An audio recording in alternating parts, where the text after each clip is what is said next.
सो अब हम आते हैं मोशन इन अ प्लेन के ही। तो जो भी हमने आई कैप जे कैप मतलब जो यूनिट वेक्टर्स में हमने डिकम्पोजिशन किया था, रिजोल्यूशन किया था जिन आर वेक्टर का, तो उसी में ही हम पोजीशन, डिस्प्लेसमेंट, वेलोसिटी और एक्सेलरेशन को भी देखेंगे कि वो आई कैप जे कैप लगा के उनका वेक्टर नोटेशन कैसा होता है। ठीक है, तो ये 2D में हम देख रहे हैं एक्स वाई प्लेन में दो वेक्टर्स हैं P1 OP1 एंड OP2, जिसको हम रिप्रेजेंट कर रहे हैं R1 R2 से।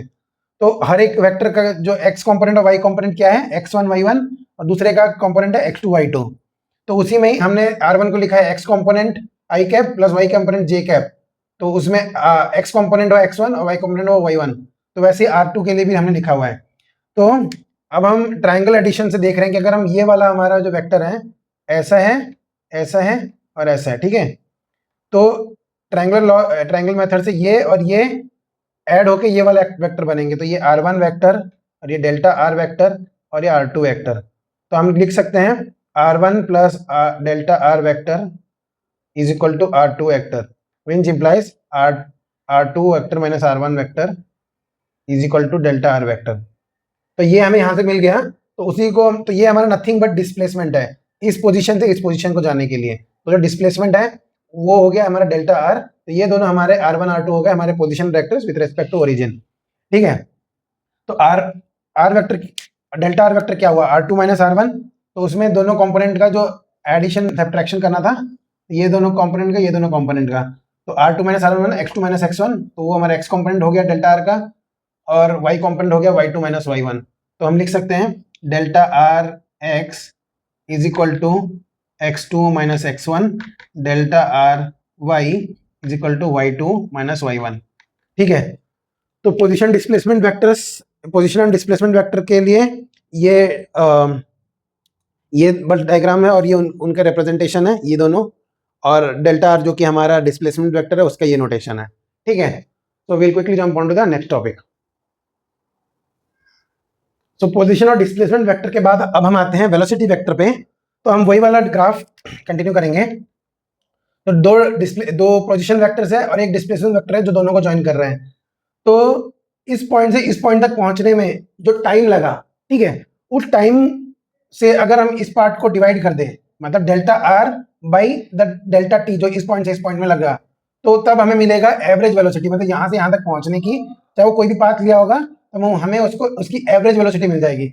एवरेज वेलोसिटी मतलब जब हमें इंस्टेंटेनियस नहीं, कोई भी दो पॉइंट को ज्वाइन करने वाला जो वेलोसिटी दिखेगा वो एवरेज वेलोसिटी है, और कोई एक पॉइंट से होके गुजर रहा है तो वो हमारे इंस्टेंटेनियस वेलोसिटी हो जाएगा। ठीक है, तो अब दो पॉइंट्स हैं, तो delta are vector by delta T. Delta R हमने पिछली बार देखा था x2 माइनस x1 था, उसका x कंपोनेंट, y कंपोनेंट था y2 माइनस y1।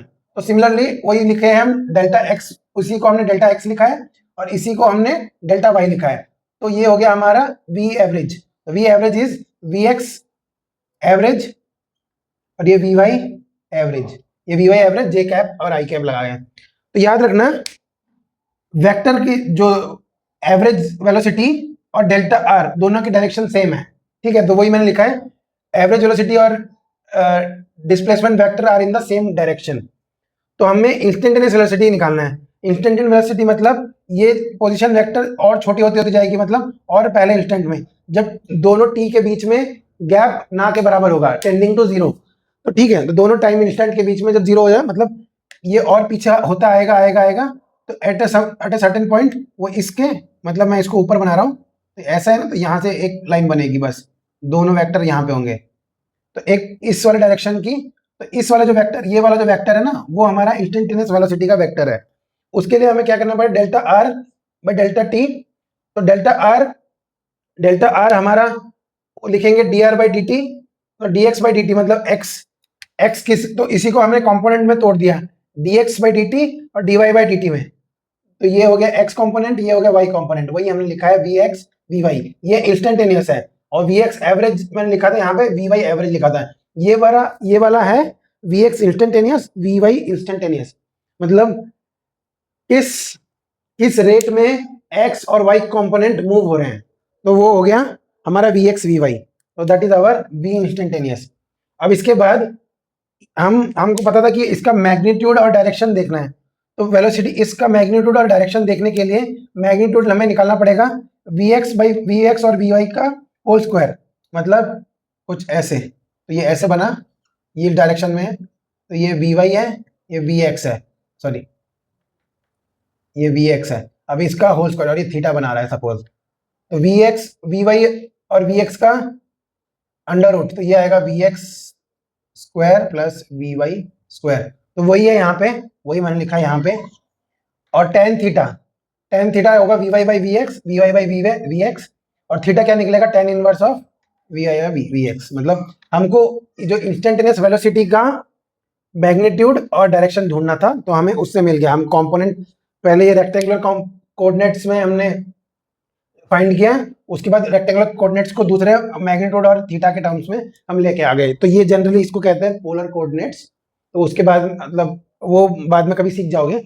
तो बस ये है कि मैग्नीट्यूड और एक थीटा दिया होगा तो हम कोई भी वेक्टर बना सकते हैं, तो जो कि इंटरचेंजेबली हम रेक्टेंगुलर कोऑर्डिनेट से इंटरचेंजिंगली हम क्या कहते हैं, एक से दूसरा निकाल सकते हैं।